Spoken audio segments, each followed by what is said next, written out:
आरो education centre में आपका पुनः स्वागत है। आज हम लोग अगले अध्याय की ओर चल रहे हैं, जो अध्याय 9 कक्षा 10 का चैप्टर कक्षा 10 है और त्रिकोणमिति के कुछ अनुप्रयोग प्रश्नावली 9.1, जिसमें से हम लोग सबसे पहले भूमिका देखते हैं कि भूमिका क्या है ना। तो यहाँ पे हम लोग देखते हैं, पहला चित्र है, ये त्रिभुज है, समकोण त्रिभुज है ना। और समकोण त्रिभुज में ये एक यहाँ पे कोई खड़ी है, यहाँ पे कोई बच्ची खड़ी है और यहाँ से इसकी दृष्टि इस ओर मीनार की ओर जा रहा है। ये मीनार है, इस ओर मीनार की ओर जा रहा है। तो यहाँ से जो मीनार की ओर जाती है उसे हम लोग उन्नयन कोण कहते हैं। उसे क्या कहते हैं? उन्नयन कोण। उन्नयन कोण का एक परिभाषा इसका, छात्र की आंख से मीनार के शिखर तक खींची गई रेखा AC को दृष्टि रेखा कहा जाता है। यानी कि AC को इसे क्या कहा जाता है? दृष्टि रेखा। अब आगे है, दृष्टि रेखा और क्षैतिज रेखा से बने कोण, क्षैतिज रेखा से बने कोण BAC है ना। BAC को छात्र की आंख से मीनार के शिखर का उन्नयन कोण कहा जाता है। इसे क्या कहा जाता है? उन्नयन कोण। तो ये आपका क्षैतिज है, इसे हम लोग क्षैतिज कहते हैं। ये क्या है? क्षैतिज है ना। अब अगला है, एक और आकृति है, यहाँ पे एक लड़की खड़ी है और यहां से एक पतंग उड़ रही है। यहां से पे एक पतंग उड़ रही है और इस लड़की का यहां से दृष्टि रेखा पड़ रही है। क्या पड़ रही है? दृष्टि रेखा। दृष्टि रेखा। तो इसके जो बीच में ये कोण जो बनती है, इसे भी हम लोग उन्नयन कोण कहते हैं। इसे कहते हैं उन्नयन कोण। और ये है क्षैतिज स्तर।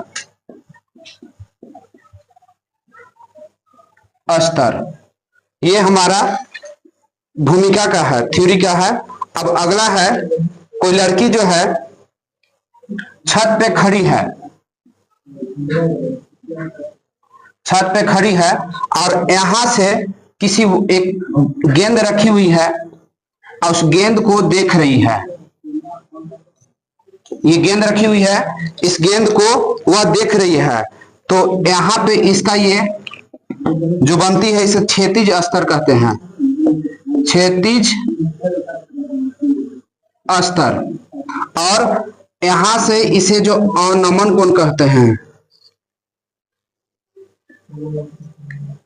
ये अवनमन कोण बन रही है। ये क्षैतिज और इसके बीच के जो दूरी बनती है अवनमन कोण होती है और इसकी ये दृष्टि रेखा है, दृष्टि रेखा। तो ये भवन पे खड़ी है, यहाँ पे ये भवन है और भवन से इस गेंद को देख रही है, इस गेंद को देख रही है। तो इसके जो बीच में जो कोण बनती, इसे हम लोग अवनमन कोण कहते हैं और ये दृष्टि रेखा होती है। अब हम लोग देखते हैं अवनमन कोण। तो दृष्टि रेखा और क्षैतिज रेखा से इस प्रकार बने कोण को अवनमन कोण कहते हैं। इसे हम लोग क्या कहते हैं? अवनमन कोण। अब इसे आप लोग नोट कर ले और बढ़िया से शॉर्ट स्क्रीन ले ले। अब हम आगे इसका त्रिकोणमिति को देखते हैं। तो त्रिकोणमिति है, अब हम एक त्रिभुज लेते हैं। त्रिकोणमिति, तो त्रिकोणमिति क्या होता है? साइन, कोस, टेन। और इसका जस्ट साइन का उल्टा होता है कोसेक, सेक, कोट। ये 6 त्रिकोणमिति है। अब यहाँ ये सवाल होता है कि हम साइन कब बैठाएंगे, कोस कब बैठाएंगे, टेन कब बैठाएंगे।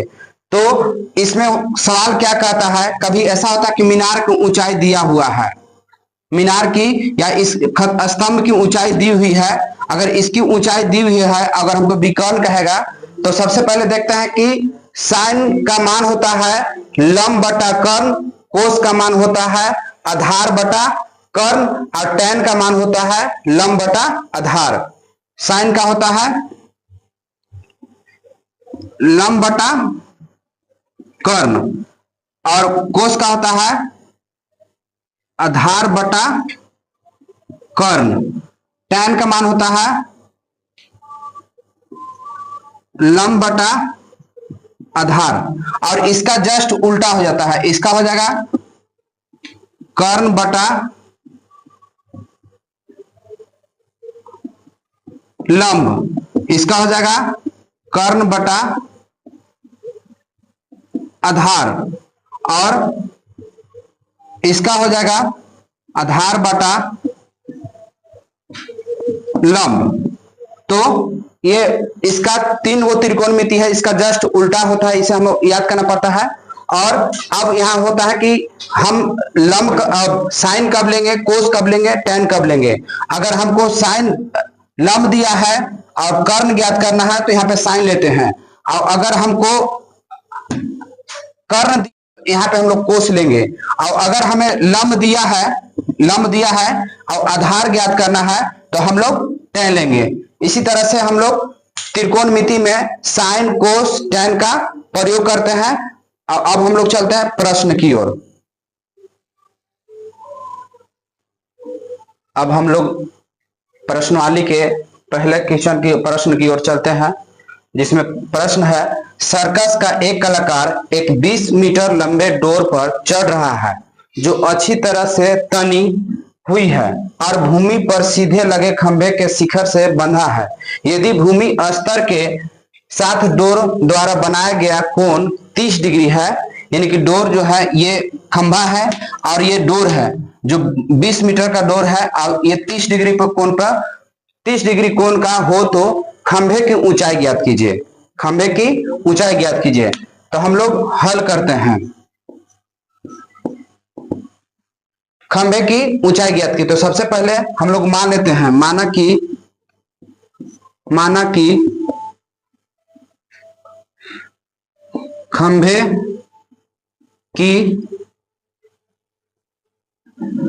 खंभे की ऊंचाई बराबर h मीटर,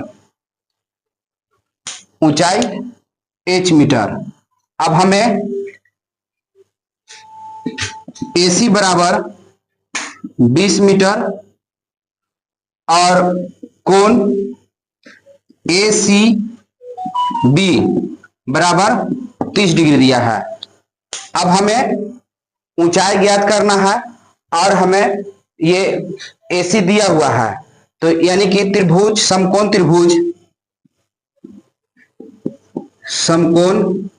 त्रिभुज ABC में, तो ABC में हम लोग ये साइन लेंगे, साइन 30 डिग्री बराबर AB बटा AC, और साइन 30 का मान होता है 1/2, और AB हमें दिया है H और AC दिया है 20, तीसरा तीसरी गुना करेंगे 2H बराबर 20, H इक्वल टू 20/2, ये कट जाएगा 10, यानी हमें H बराबर 10 मीटर आया, H बराबर 10 मीटर आया। अब हमें इसे अतः में लिख देंगे, अतः खंभे की ऊंचाई H बराबर 10 मीटर, ये आपका आंसर हो गया। अब यहाँ ये आता है कि हम लोग अतः में लिखते किसको हैं, तो जो जिसे हम लोग मानते हैं उसी को अतः में लिखते हैं। इस बात को ध्यान में रखिएगा कि हम लोग अतः में हर एक क्वेश्चन को लास्ट में लिखते हैं, और अतः में उसी को लिखते हैं जिसे हम लोग मानते हैं। तो हमने क्या माना था, माना कि खंभे की ऊंचाई h मीटर, तो इसी को हम लोग लिखेंगे, अतः खंभे की ऊंचाई h बराबर 10 मीटर। ये मेरा पहला क्वेश्चन का आंसर हो गया। अब इसे शॉर्ट स्क्रीन ले ले। अब अगले प्रश्न की ओर चलते हैं। अब हम दूसरे प्रश्न की ओर चलते हैं। प्रश्न करें कि आंधी आने से एक पेड़ टूट जाता है और टूटा हुआ भाग इस तरह मुड़ जाता है कि पेड़ का शिखर जमीन को छूने लगता है और इसके साथ 30 डिग्री का कोण बनाता है। तो पेड़ के पाद बिंदु की दूरी जहां पेड़ का शिखर जमीन को छूता है 8 मीटर है। तो पेड़ की ऊंचाई ज्ञात कीजिए। क्वेश्चन कर रही है कि खड़ी पेड़ है और आंधी आने से टूट जाती है। तो सबसे पहले हम एक पेड़ बनाते हैं, ये पेड़ हो गई और ये आंधी आने से बीच में से टूट गई। अब टूटने के बाद जो है ये इस तरह से बिंदु इसकी मिलती है जो जमीन को छूने लगती है और ये 30 डिग्री कोण बनाती है। कितने डिग्री का? 30 डिग्री का। और ये पेड़ और जहां से जमीन को छूती है उसकी दूरी है 8 मीटर, उसकी दूरी है 8 मीटर। तो ए बी सी डी हम लोग ले लिए। तो यहां पे हल, अब हम हल की ओर चलते हैं। तो हल की ओर चलते हैं तो सबसे पहले हम लोग देखते हैं पेड़ की ऊंचाई। पेड़ की ऊंचाई आपका हो गया AC equal to AB plus AC equal to BD plus BC, जो पेड़ को पाद बिंदु से यहां मिल रही है। और हमें CD इक्वल टू 8 मीटर दी है और कोण BDC बराबर 30 डिग्री दी है। तो हम लोग सबसे पहले BC ज्ञात करेंगे, इसके बाद हम लोग BD ज्ञात करेंगे। तो हम लोग चलते हैं BC के लिए। BC के लिए तो हमें यहां आधार और लंब लेनी है। तो आधार और लंब लेनी है तो हम लोग tan लेंगे। समकोण त्रिभुज BCD में tan 30 डिग्री बराबर BC बटा CD, BC बटा CD। अब हम लोग tan 30 डिग्री का मान होता है 1/√3 और हमें BC बटा CD हमको 8 मीटर दी है। तो इसे हम लोग तीछा तीछी गुना कर देंगे। तो गुना करेंगे तो √3 BC बराबर 8 मीटर। तो BC बराबर 8 मीटर बटा √3। इसको हम लोग समीकरण 1 ले लेते हैं और फिर चलेंगे समकोण। इसके लिए हम लोग अब BD के लिए चलेंगे, BD के लिए। तब इसके बाद चलेंगे समकोण त्रिभुज BCD में। अब हमें कर्ण ज्ञात करना है। तो हम लोग कर्ण किसका होता है? आधार बटा कर्ण कोस का होता है। तो कोस 30 डिग्री यानी कि CD बटा BD और कोस 30 डिग्री का मान होता है √3 बटा 2 और CD हमें ज्ञात करना। CD अब हमको CD हमें दी हुई है 8 मीटर और BD हमें ज्ञात करनी है BD। तो इसको तीछा तीछी गुना करेंगे √3 BD इक्वल टू 8 दूना के 16।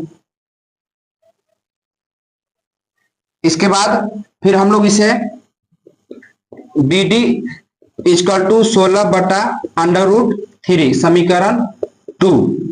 अब समीकरण 1 और समीकरण 2 से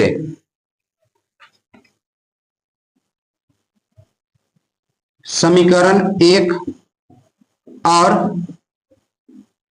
समीकरण 2 से इसे तो समीकरण 1 और समीकरण 2 तो BC प्लस BD बराबर 8 बटा 3 प्लस 16 बटा अंडर रूट 3। इसे हम लोग भिन्न के जोड़ बनाएंगे, क्या आएगा अंडर रूट 3, एलसीएम क्या आएगा अंडर रूट 3। तो 8 प्लस 16 यानी कि ये आएगा 24 बटा अंडर रूट 3, 24 बटा अंडर रूट 3। अब कभी भी अगर हमारे हर में अंडर रूट 3 बच जाता है तो उसे हम लोग हर का परिमेयकरण करने पर तो लिखेंगे BC प्लस BD बराबर 24 बटा अंडर रूट 3, अंडर रूट 3 बटा अंडर रूट 3। जब इसे गुना करेंगे तो 24 अंडर रूट 3 बटा 3 आएगी, क्योंकि अंडर रूट 3 गुना रूट 3 होता है। अब इसे काट देंगे, 8 3 के 24 यानी कि 8 अंडर रूट 3 मीटर आई। अब हमें क्या कहा था कि पेड़ की ऊंचाई ज्ञात कीजिए, अतः पेड़ की ऊंचाई क्या था AC बराबर 8 अंडर रूट 3 मीटर। ये आपका दूसरा प्रश्न का आंसर हो गया और इसे शॉर्ट स्क्रीन ले ले। अब हम अगले प्रश्न की ओर चलते हैं।